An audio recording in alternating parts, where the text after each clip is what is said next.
Good evening, everyone. Nyama, Warranjeri Woyorangulin, Gurunganinu Bik Wenop Darabandari, Nyariana Nyanga Bik Ban Ba Nyagu, Gagukal Nangit Bambuth Yalingbu Ba Gamaji. I acknowledge the Wurundjeri Woiwurrung people on whose land Darwin Council stands. I recognise their continuing connection to land, water and culture, and pay my respect to elders past, present and emerging. Councillors, it's great to see you all here tonight, and also to officers who've attended. I hope that we've got some community members watching online, and thank those who have chosen to watch online rather than coming in tonight. I would like to start by just mentioning a couple of things that I think are pertinent in the current environment. Firstly, I would like to take this opportunity to send our condolences to our colleagues at Victoria Police. Last week, a tragic and horrendous set of events resulted in the death of 4 officers in the course of duty, less than a kilometre from Darwin. Every person who goes to work has the right to return home safely at the end of the day, all the more so when their job involves looking after and working for the safety of our community. Police officers both live and work in Darwin. They are our neighbours, colleagues, friends and family. We understand how profound this loss is and how it affects you all, and we wish to convey our deepest sympathy, our partnership and strength, and thank you for the work that you continue to do to keep our community safe. In terms of community safety, I'd also like to note the impact of COVID-19 on many in our community, and that it's very significant. It's impacting particularly on people from diverse backgrounds. As the Mayor of Darwin, on behalf of all councillors, I reaffirm Darwin's absolute commitment to our diverse community and stand side by side with them to call out any form of racism or discrimination, including those resulting from COVID-19. We will not tolerate any form of racism, and we will speak out loudly and strongly when it occurs. There are people in our community right now who are worried about being a target of race-based verbal attacks and violence and feel too scared to leave their homes. Street-based harassment and vilification has increased across Melbourne, and I'm sure that public spaces in Darwin will not be immune. Racism harms people. It has a traumatising impact and it diminishes people's sense of belonging. That's why Darwin has a clear commitment to a racism-free Darwin. Our recently adopted Towards Equality framework affirms Council's zero-tolerance approach to racism, including as a member of the Welcoming Cities Network and as an official supporter of the Racism It Stops With Me campaign. To everyone in Darwin who can connect with my words, we see you, we stand with you in strength and solidarity. You belong here. You are not any less of a person. You have a right to be treated with dignity and respect. We know racism can be fuelled by fear and ignorance. We know that fear is heightened at the moment, and understandably so. These are unpredictable and scary times. But the opportunity for us to celebrate our collective humanity, embrace human connection across nations and neighbourhoods has also never been more profound or important. We are all in this together, and I'm really gratified to see people mobilising and connecting in new and hopefully long-lasting ways to help and be kind to each other during this time. I want to invite all residents of Darwin to consider what you can do to connect and stand in solidarity with those in the community who are targets of racism. Let's make it clear that racism is not welcome in our municipality. Thank you, councillors, and I know that those sentiments are shared by you all. Moving on to the agenda, membership of this meeting is as listed in the agenda. We do have an apology from Councillor Tim Lawrence. Councillors, are there any conflicts of interest to disclose this evening? No, there are no conflicts. That brings us to confirmation of the minutes of council meeting. That's moved by Councillor Messina and seconded by Councillor Williams. All those in favour? That motion is carried. Thank you. And that brings us to question and submission time. Before I move into questions, I'd just like to note that it would be useful to set out my expectations in relation to our behaviour tonight and remind all councillors of our obligations under the Code of Conduct. At Darwin, we pride ourselves on being a progressive and contemporary council.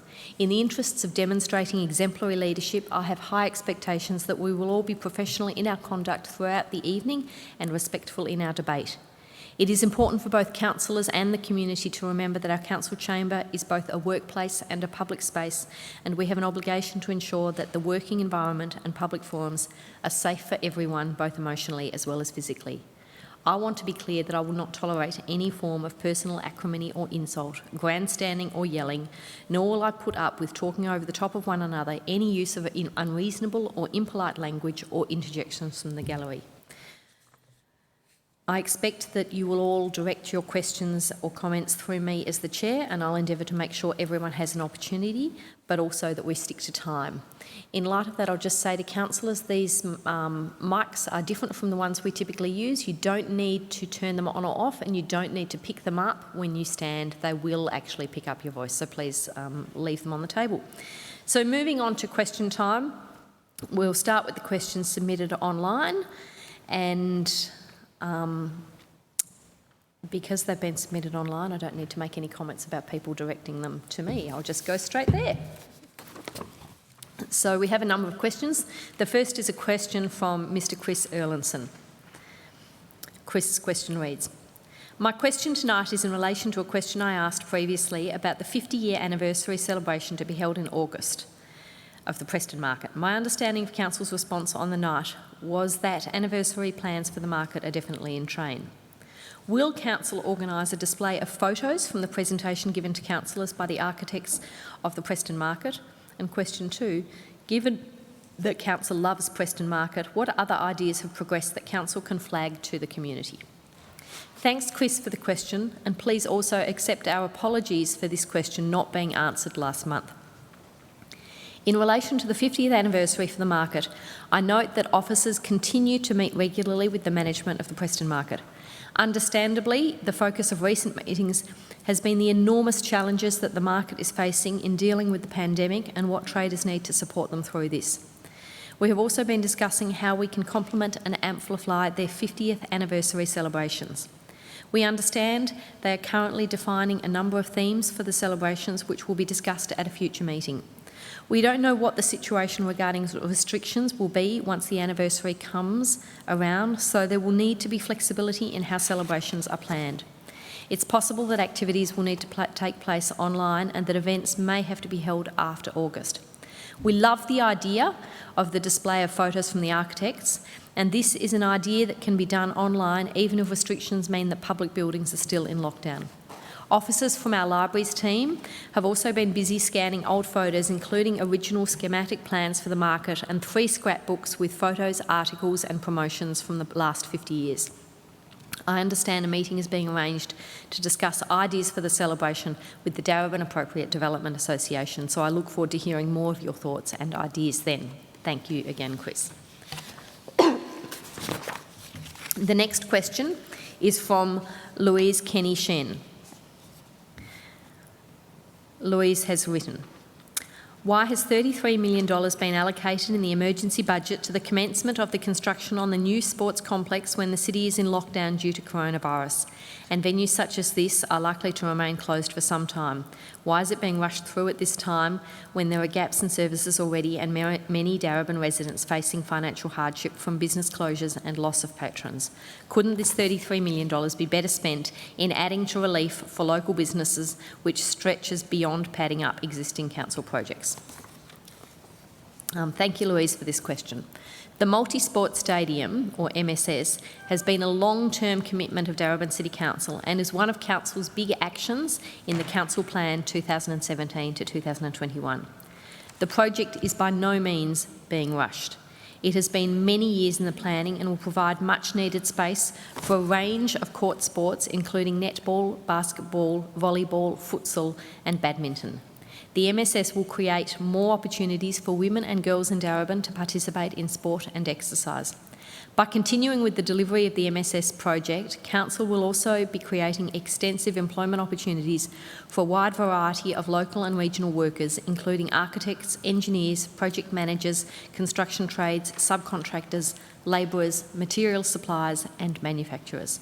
Finally, in terms of supporting the community during the COVID-19 pandemic, I'm extremely proud of Council's $10 million plus relief and recovery package and the extensive work that the organisation is doing in our community and with community partners.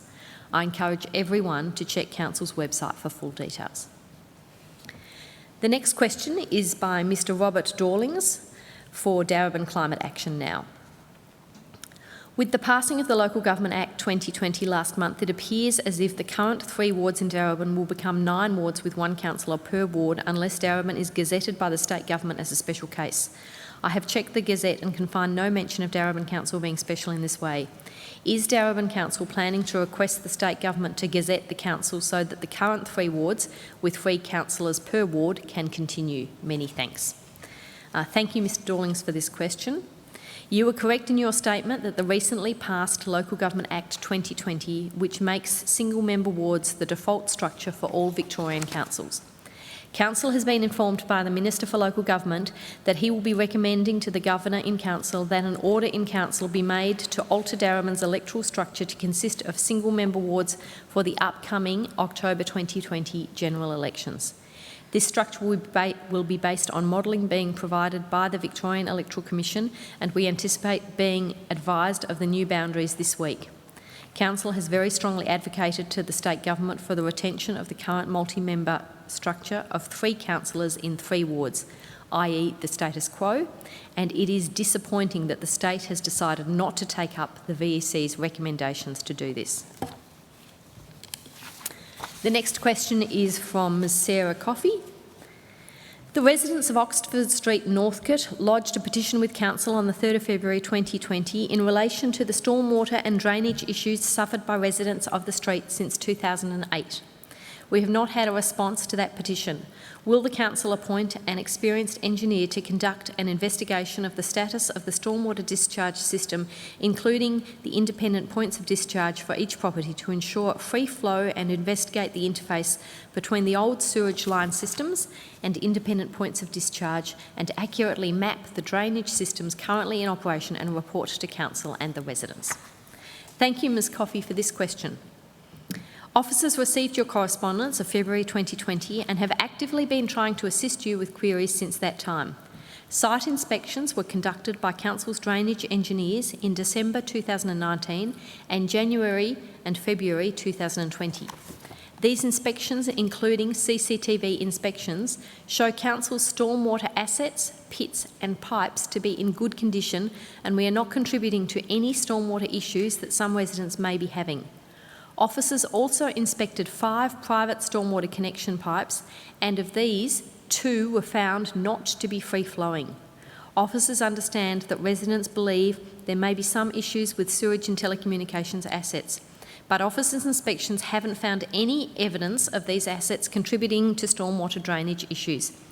Officers will make contact with you again this week to further discuss your concerns and determine whether any rectification works are required.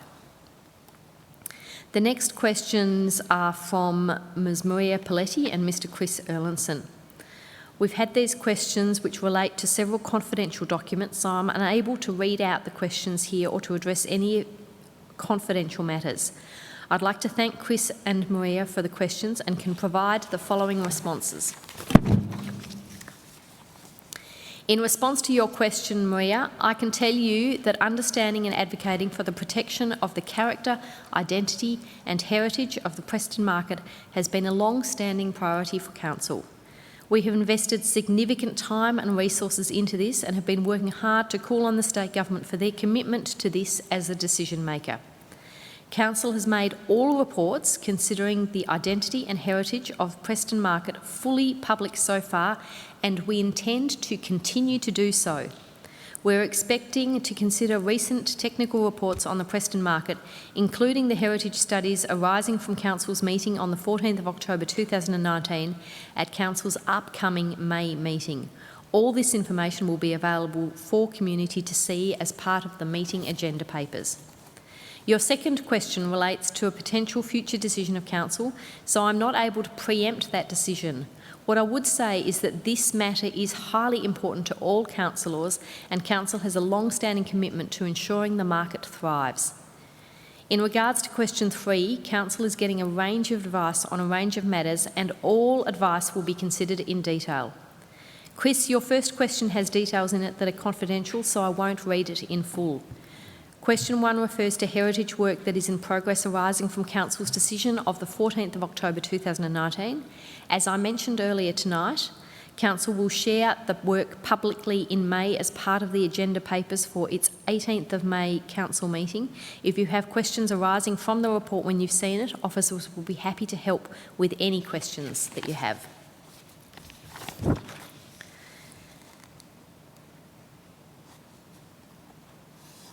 And thank you for the suggestion. If Jane Stanley is keen to speak to councillors, I'm happy to try and facilitate that. Officers will be in touch in relation to that. Your third question relates to the timelines for making decisions. The state government sets the timeline for this. The Victorian Planning Authority has advised that a draft structure plan and planning scheme amendment is due in the second half of 2020. That brings us to the end of the questions that we've received tonight. So we'll move now to petitions. Yes, Councillor Newton. Thank you, Mayor Rennie. Can you hear me? No, I can't hear you at the moment. Can you hear me? Yes. Yes, so okay. Having said that you didn't need to pick it up, it may well be that it is actually better. I think so too. An alternative to that actually, and I believe I can actually say this, is that in light of the fact that we're in a different venue with these microphones, can I ask that councillors remain seated so they can use the microphone? So I might actually suggest that for tonight, given the relocation, I'll request that all councillors remain seated because that'll enable you to use the microphone. Sure. Councillor Newton. Thank you, Mayor Rennie. So I'd like to table a petition from 390 people who've signed it.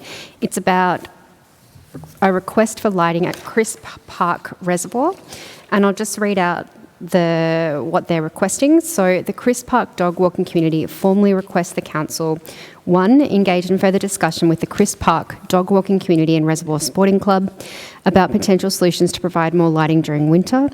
2, consider the viability of the City of Darwin covering the costs of additional lighting on the basis of community safety, safe spaces for women and girls to be active, increased usage of public spaces, increased levels of physical activity through dog walking, and 3, include in the 2021 budget a provision for investigation and delivery of a suitable lighting option for the park.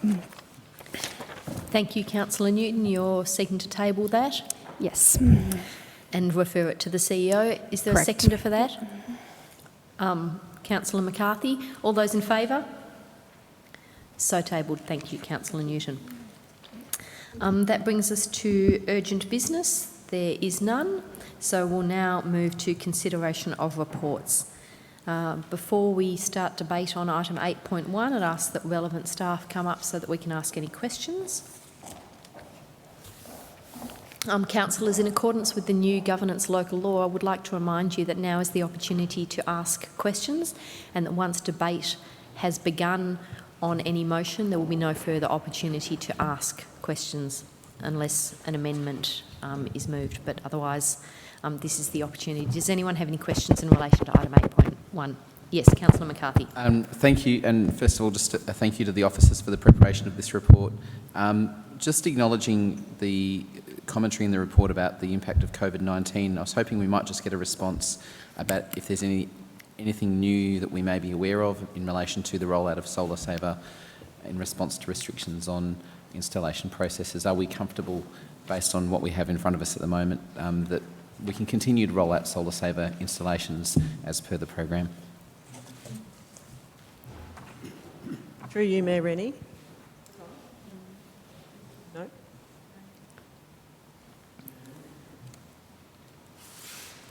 How's that? No, I don't think so. Can you hear me? Yes. Aha.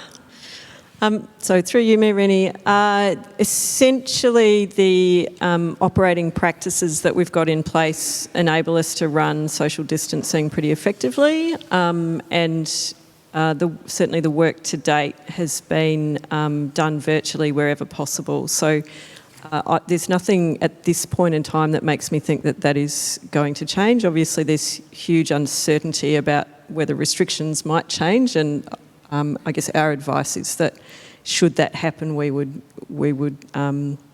adjust if necessary at that point in time. Thank you. Thank you, Ms Olivier. Any further questions? No, I'll then ask if there is a motion. Councillor Cerf? I'll move the officer's recommendation. Thank you. Seconded by Councillor McCarthy. Councillor Cerf, 3 minutes. Thank you, Mayor Rennie. This obviously has become a fairly standard item on our agenda over the last few years to declare a special charge on a property for the installation of solar. This batch has a non-residential component and a residential component. And I guess the main difference is, as Councillor McCarthy was alluding to with his question, is the impact that COVID-19 has perhaps had on the installation rates through this program. So it is heartening to see that there are 2 businesses that are proceeding with installation at this date.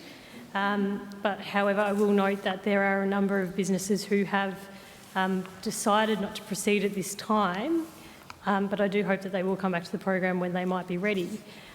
There is a good news story though there. There is one business that is too busy in terms of getting solar panels on their roof because they are a medical manufacturer and obviously have increased demand at this time. So hopefully they can find some time when things settle down to get those panels on their roofs. There is also a number of residential installations and it's good to see that the amount of solar being installed per household has increased over the last few years. So we're getting, I guess, the kilowatts up. I'll leave it there because we do discuss this item quite a lot. Thank you, Councillor Cerf. Councillor McCarthy. The only thing I'd add to Councillor Cerf is just to say that it is really terrific that officers and suppliers have worked out how to continue to see the rollout of the program in the context of COVID-19, and that's in line with the industry standards. And obviously it's a watching brief for us. We want to make sure that we're keeping everyone safe in that process, but we also understand that these processes can be undertaken through appropriate physical distancing measures. I would just also thank both the businesses and the residents for taking that step, and obviously we'll keep offering solar savers as long as we can, and we hope that residents and businesses will keep doing so as well. Thank you, Councillor McCarthy. Are there any further speakers? I'll put that to the vote. All those in favour? That motion is carried. That brings us now to item 8.2, the Croxton West Placemaking Project Engagement Outcomes and Project Implementation. Are there any questions for Ms Olivier? No, thank you. There being no questions, is there a motion? Councillor McCarthy. I'll move the officer's recommendation, Mayor. Thank you. And is there a seconder for that? Councillor Cerf. Thank you. Councillor McCarthy. Thank you, and thank you to the officers for their work on this report and the process that has got us to this stage, and also in particular to the significant number of community members who've been involved in the consultation process to get us to where we are today. This process has identified, obviously there was some initial concepts that were put forward and explored through the first stage of the consultation process.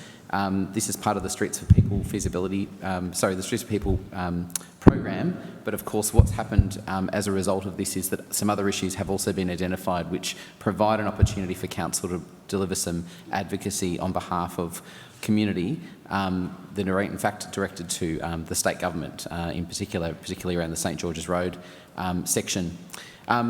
I would just also note that whilst there was not universal support or even strong support for some of the concepts, and there was some differences of view in the community around whether we should proceed with some of the proposed treatments, there were some treatments that did seem to achieve strong support. And it's good to see in the report here those wombat crossings in particular which are proposed for future budgets. Obviously this is not a commitment in any budget, but it is actually the adoption of potential options in future budgets should they be supported. I would also just note that one of the things that's really important about these processes, and this has demonstrated that, is that whilst there may be things that on paper may seem to work well. The reality on the ground is that for some residents, the proposed traffic treatments actually were not supportable intuitively, and what will be interesting for us, I think, as council or council in the future, is to maintain that conversation, particularly with this community, because there is development activity that may shift where the interest is, and there may in fact be another need to look at some of these opportunities in the future. I will just draw out for councillors' attention the identified priority treatments that have been suggested as priorities.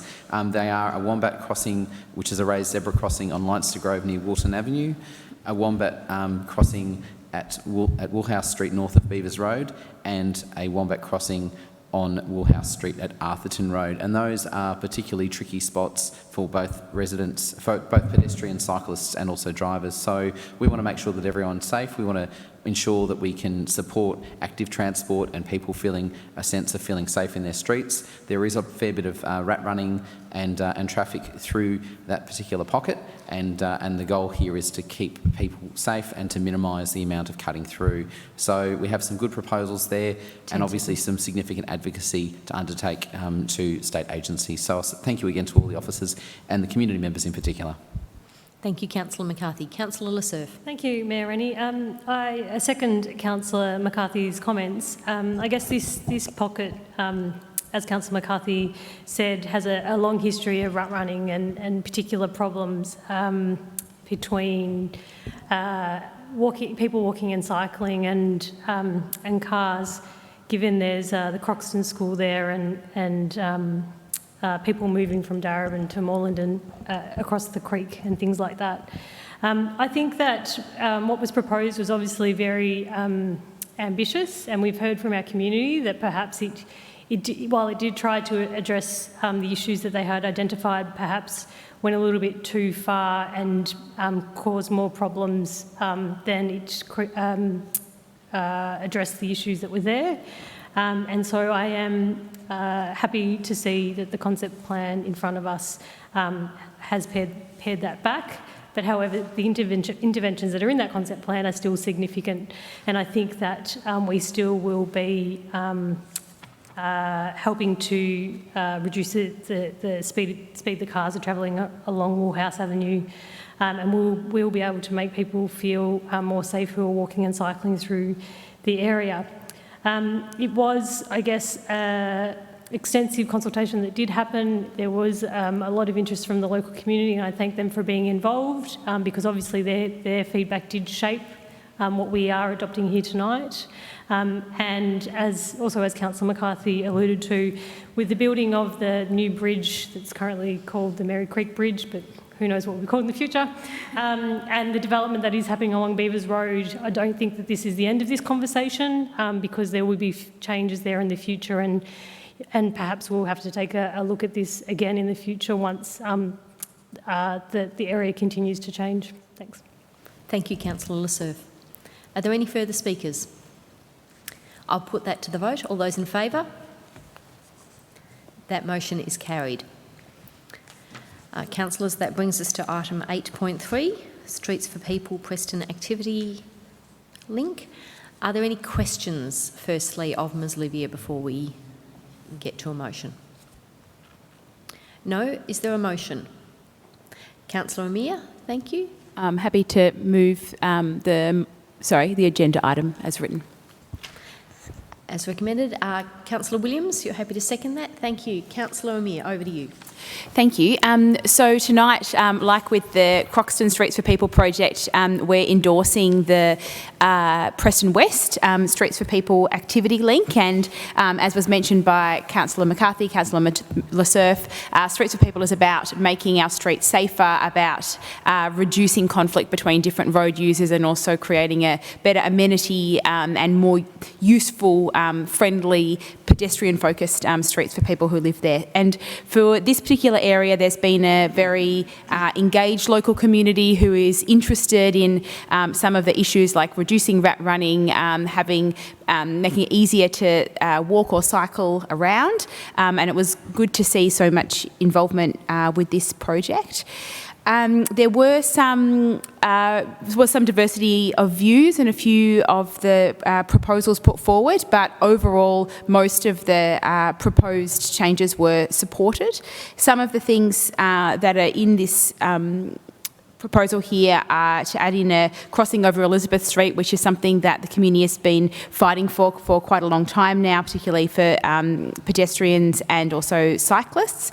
Improving links to Mary Creek from Kramer Street, introduction of new pocket parks, new protected bike lanes, upgrade to the roundabout at Jessie Street to make it easier for cyclists, which would be the first of its kind in Darwin, and strategies to reduce speeding and rat running, such as pinch points with speed cushions. And I just wanted to note that some of the things that are in the draft you'll see here are different from the previous draft as they've been changed in response to some of the community feedback, and also to emphasise that this isn't the final decision. This is a proposal for then the third and I believe final round of community engagement. So I wanted to thank everyone from the West Preston community who has contributed to the creation of this plan so far. I think it'll be really great to see how it changes the feel of the streets, as well as making it easier for people to get around by bike or on foot, and also encourage people to participate in the final round of consultation, and also to say thanks to Alan and Jennifer and the team for putting this together. It's really great work. Thanks. Thank you, Councillor Amir. Councillor Williams. I just want to particularly say thank you to the officers for the report and the feedback from the community. As my fellow councillors mentioned, that we've done extensive consultation that was earlier this year, and that involved actually going through 12 different languages that were sent out to letterboxing to the streets nearby. There was drop-in sessions, and there was also involvement in the social media. In reference to the study of the Preston Activity Centre, which was identified from the feasibility study, obviously the whole important role of this was to ensure that we have that linking between streets like Elizabeth Street of the West, Kramer Street and St George's Road, but also ensuring that there's a better connection with the Mary Creek Trail in Moreland. It was also to identify that we could reduce road safety and reduce speeding in the area and improve driver behaviour, and also develop high quality places for people working, wheeling and cycling. Also, the consultation was designed to be accessible for our diverse community, and that it was also to provide for an increase of those open spaces and biodiversity through street and greening and landscaping. By increasing the share of public transport and increase tree cover. Also, there was a huge involvement to ensure that we have equality and inclusion, and that was assessed to make sure that it was accessibility, to it was also going to have designs not only for those who have disabilities, but it was going to be for all abilities, but for children and of people of all ages. The Streets for People corridors were designed to provide a high-quality connection between key destinations within the municipality, increasing their catchment potential by providing easy-to-use and safe solutions. This project is being considered in the context of the future Preston program and is accepted to help contribute to overall improvements in the Preston area. Thank you, Councillor Williams. Are there any further speakers? Councillor Messina. Thank you. I just want to echo the words of Councillor Amir and Councillor Williams. Also want to thank the officers for their extensive work and the community that provided information and feedback. Noticeably, 67% of the community that reside in the area actually provided feedback. 700 people visited your site to have a look at the plan, so that was really interesting to see those numbers. This is a crucial part of the Preston corridor, a crucial part of the centre of the particular municipality, with the level crossing removals and with the significant investment that Council is producing with the Preston Central area. This is where the community meets the street. This is crucial in terms of connectivity down the corridor. I went to school and lived in that particular area. It is the evolution that's coming through. It's the people coming to the streets. It's the connectivity. It's engaging into the centre corridor, and I think it's a crucial part of the information and the final picture of what our vision for the Preston Central District is. Thank you, Councillor Messina. Are there any further speakers? I'll put that to the vote. All those in favour? That motion is carried. That brings us to item 8.4 on the agenda, the draft master plan, Mayor Park master plan. I'll firstly ask if anyone has any questions. Yes, Councillor Messina. Through you, Mayor Rennie, I'd like to know what the investment amount is for the finalisation of this particular plan, should it be endorsed and then go through the consultation. As it stands, what investment is required to complete this particular plan? Thank you, Councillor Messina. Ms Olivier.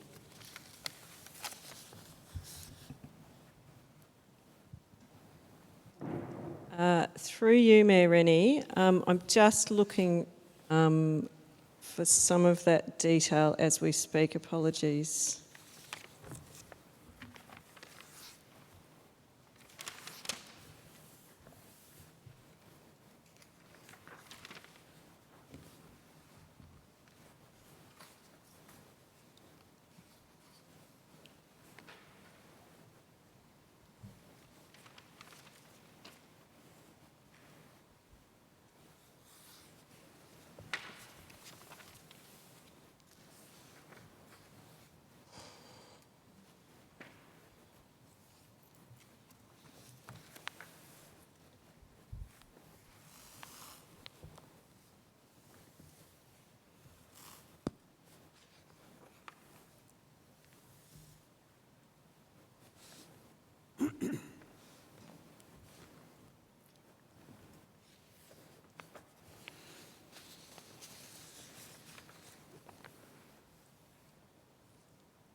Through you, Mayor Rennie, I don't have the full details in front of me. What I might do is, let's see, so there's some work planned in 1920, so the current financial year, and I think the value of that's just over 100,000, and that's, I understand, captured in the master plan. I would basically, looking at the sort of major changes proposed, I would say that they, similar to some of the other projects that we've had come through council recently, so there's planting improvements, there's a design and deliver of a new play space. Essentially, the master plan would set those out for, a master plan typically runs for 10 to 20 years. It's about setting long-term direction, and council would take decisions about those improvements through its budget process. But I understand that the recent, so if I think of an equivalent master plan, might be, say, the Penders Park area, where you've had a stage 1 play space to the value of about 300,000, I think. So if I look at this list, that's one of the largest elements of works here. So I'm sorry I can't be more specific. If I was estimating roughly, I think all up, you're looking at somewhere between 1 million and 2 million, but I'm sorry, I don't have the full detail in front of me. Thank you. Are there any further questions? Councillor McCarthy? Not a question, just happy to move the officer's recommendation. I think Councillor Greco may have a question. Councillor Greco? Yeah, I just had a question, just in relation to the consultation process. I note here in the report it talks about 4 weeks consultation, and I was just wondering, given the restrictions of as a result of the coronavirus, whether the standard 4-week consultation period is really applicable in this situation or not. Ms Olivier, thank you for the question, Councillor Greco. Through you, Mayor. That was good. Through you, Mayor Rennie. Essentially, this stage of consultation follows some really significant consultation, and what that means is we've actually got direct contact with a lot of residents and stakeholders in relation to this project. So our assessment is that we can pretty well reach the people both interested in the project and the local community. Our assessment is that 4 weeks will give us good reach into the community and good feedback about this project. Thank you for that response. Councillors, are there any further questions? No? Then I'll move to Councillor McCarthy, who indicated he had a motion. Just happy to move the officer's recommendation, Mayor. Thank you. And is there a seconder for that motion? Councillor Amir. Councillor McCarthy, thank you. Thank you. A big thank you, first of all, to the community members who formed the project control group and who, as the report notes, have met 20 times since the inception of that group. And I note yourself, Mayor, are the chair of that committee. They are a hard-working group. I know that for a fact because they are people who use the park on a daily basis, or at least were probably using it on a daily basis until some of the restrictions came into play, because some of the people that have been involved in that group are very involved in the local outdoor cinema activities, the local walking groups, the sports clubs such as the soccer club and the cricket club. So we had a really terrific group of people around the table, and also a very engaged community. I think Councillor Messina's question earlier was a really good question, because one of the challenges with a master plan of this nature is that there are a lot of items that require further investigation, and so it is actually difficult to put a final figure on this, and hence we're not proposing to fund the entire master plan in the next budget, or even to suggest that the whole thing could be funded over the next couple of budgets, because there is quite a bit of work that has to happen off the back of this. Some of those key items involve investigation of a potential new path connection from Mayor Park through the eastern perimeter of the Northcote Golf Course through to the new Beavers Road Bridge. And this is an idea that's actually been talked about now in this chamber for 8 years. So I just note that, in fact actually longer, about 9 years, by local community members who saw an opportunity there to have a bit of a wilderness walk that would not interrupt with the golf. Likewise, the opportunity to have a play space that would give local children of all ages a way to come together alongside an all ages recreational space, or to bring older members of the community together, is also part of this master plan. And these ideas, it's no surprise whatsoever that they've actually come to the fore, because these are things that local community members have talked about around Mayor Park now for a number of years.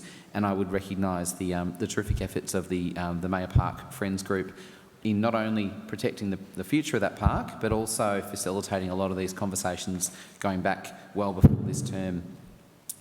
There are some current activities that are being funded. They're noted in the report. They are in the current budget. They are underway. One of those is, of course, the design of a play space, which I mentioned before, and the other one is some pathworks as well. So those activities continue, and they set the ground for future potential investment. One thing that is of considerable significance in this is that, just like with all of Darwin's open space, to have canopy coverage of 25%, that applies here at Mayor Park. The challenge here is that we're looking at a lot of perimeter planting, not planting on the soccer pitch and the cricket pitch as well. So that's really important to note, because the last thing we want to do is inconvenience the fantastic sporting activities that take place. This is a 4-week consultation, and we look forward to seeing the community support for this. Thank you, Councillor McCarthy. Councillor Amir. Thank you. I again want to acknowledge the hard work that's gone into this. It is a complicated site. It's used for a lot of different things. As Councillor McCarthy mentioned, it's used very much for sport. It's also used by dog walkers. There's often events there, well, previously and pre-lockdown life, with the markets, with the outdoor cinema. One side we have the Bridge, Thornbury site, where there's the Christmas markets and so forth. So there's a lot to juggle within a limited space, and so I really commend the project control group for considering all of those users and putting it together in a really comprehensive way, as well as taking a holistic approach to thinking about some of the other concerns. That safety is one that's come up in a few different ways, particularly following the woman who was attacked at Mayor Park. People want to make sure that it's somewhere that people can go, especially women, and feel safe. There's also traffic challenges, being right on Moreland Road, and so many kids and dogs and soccer balls flying. and also making sure that that oval can be used as a community meeting place, but also is at a high enough quality that it's safe for kids to be running around without rolling their ankles when they're playing soccer. And I really am pleased to see the ways that the park has the potential to be lifted in new directions around the habitat links, the new proposed plantings of native species, 25% canopy cover, and making it easier for people to use the space in the ways that they want to use it, such as the proposed playground and barbecue shelter. As Councillor McCarthy has already mentioned, the implementation will take some time, and I know that can be challenging for community members to have that vision and then not have it come into fruition until perhaps things have progressed for their family, but I look forward to seeing it develop over the coming years. Thank you, Councillor Amir. Are there further speakers? Councillor Messina. I just want to echo the words spoken by Councillor McCarthy and Councillor Amir. Firstly, I want to acknowledge the significant work and in hours that have been spent by the officers and by the community. I'm happy to improve this draft plan, but I have a few things to say, and I want to acknowledge that Darwin is a municipality that is divided into 3 wards, and there's been significant investment that's been allocated to the south of the particular ward, and and there is significant investment that also will be spent moving forward.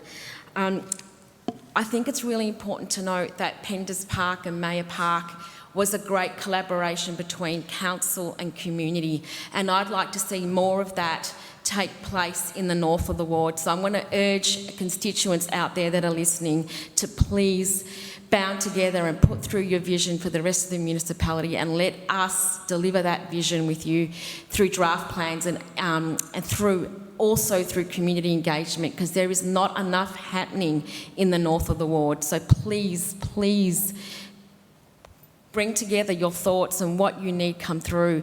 COVID-19 is going to have a significant dent into our particular budget. We can't approve every master plan that comes through here and then see it come through to fruition into what that site is. But I urge you to come and show us what you want, because we only hear from significant community groups that want to see their part of the municipality coming to fruition. We don't hear enough from the north. So I ask and urge our constituents from the north to please put through their visions for that part of the municipality. Thank you, Councillor Messina. Are there any further speakers? I'll put that to the vote. Yes, I'll put that to the vote. All those in favour? That motion is carried. Thank you, councillors. That brings us to the end of consideration of reports. Consideration of responses to petitions, notices of motion and general business. There are none. That brings us to notices of motion, and we have one on the agenda. Councillor Greco. Yes, Mayor, I move the notice of motion as it's stated in the report. As stated. Thank you. Seconded by Councillor Williams. Councillor Greco. Thank you, Mayor. As councillors will be aware, a couple of weeks ago there was the sad passing of Angelo Trombino, who was the owner of the Oggi store at the corner of Spring Street and Edward Street. The circumstances of his passing were quite sad, and it's unfortunate that in this period of coronavirus, a fitting funeral could not be held where people could attend, but I understand that over 500 people got to see the funeral online on the day of the funeral. Angelo was quite well respected in the Reservoir area, quite well known. He had the Oggi store, which was a men's fashion store, and he also owned for a while a women's fashion store across the road. He had been there for about 30 years, and he became quite a known personality along that shopping strip and in the wider Reservoir area. Very well respected, and also made a fabulous contribution to the Reservoir Traders Association over those years. He was one of their main instigators and one of the main forces behind the Reservoir Traders Association, and in order to promote the shopping strip there in the north. as we know, the Edward Street and also Broadway had been undergoing some really difficult times in recent times. One was at the overpass, the rail overpass, which severely affected a lot of the businesses in the area. And the irony is that Angelo was been one of the promoters of getting either the station under the rail pass put underground or have an overpass there, and you really didn't get to see the fruits of that vision. I've also spoken to the Traders Association current president, and they think it's quite fitting to have some sort of memorial or some sort of something to mark Angelo's presence and contribution to the Reservoir shopping strip, and they also fully support this motion that has been put forward.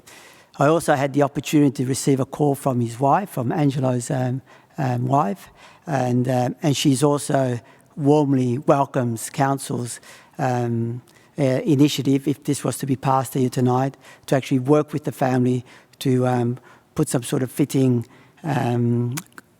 marker there for Angelo's contribution over the last 30 years. So I ask councillors to support this motion. Angelo made, again, a very significant contribution, and let's work with the family to see how we can best acknowledge his fabulous contribution over these last 30 years or so. Thank you, Councillor Greco. Councillor Williams. I also want to express my sincere condolences to the... Can you hear me? I don't know if you can hear. I also want to express my sincere condolences to the family, friends and traders. Angelo wasn't just a business owner, but he had a wonderful design of men's clothing. Everyone knew this shop. For 30 years, he was at this this business that was located at the corner of Edwards and Spring Street Reservoir.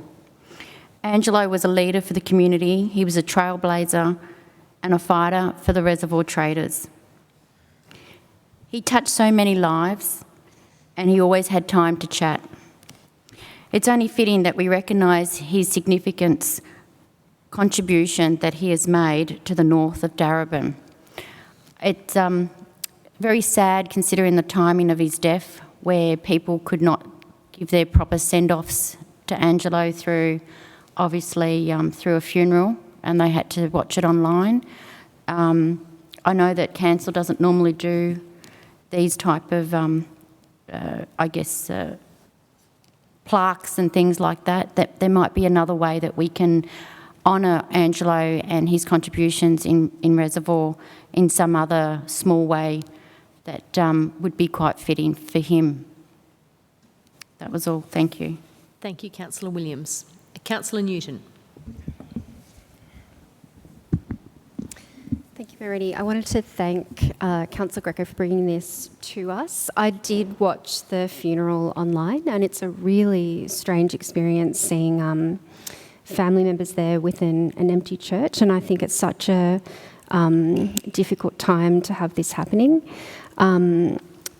What I really liked about this service was that they talked about how, with Odgie being just across from Reservoir Station, that people would often come to ask Angelo for directions, and that he would go as far as driving people to where they needed to go if they needed to. So I just really commend Councillor Greco for bringing this to us and speaking to the family. I think this is a really good example of the spirit of Reservoir, and I want to offer my sincere condolences to his family. I also think that certainly for my father, who had a lot of depression, when we're going through something like this, with the financial impacts of it as well as the potential health impacts, I think whatever we can do as council to make that easier for people and ease that burden. And I know that one of the business supports that we're offering is access to counselling, and I just think that's absolutely fantastic. So I really just want to acknowledge his passing and thank Councillor Greco for bringing this to us. Thank you, Councillor Newton. Are there any further speakers? Councillor Messina. I just want to also thank Councillor Greco for bringing this to Chambers, and I want to talk about people and community. Places often make community, but so do people, and people who inspire others to be better versions of themselves, just like your hairdresser or your menswear, or the person who sells you menswear or cookware. This is an example where community comes together and acknowledges somebody's contribution, whether it's a psychological or an emotional contribution that they've made over a particular time for a particular area. I also watched the live streaming online. I actually are in a different space where Angelo's parents were both my clients. They didn't reside in Darwin, but I had the pleasure of knowing Angelo's parents for about 5-6 years. And they actually left a mark on me because they both came from my mother's hometown. And the stories that they shared with me through the connectivity through the sister and the brother meant a lot to me. So I want to give my condolences to the Trombino family and say that his spirit will live in Reservoir, especially at the Reservoir Traders. So thank you, Councillor Greco, for bringing that to Chambers.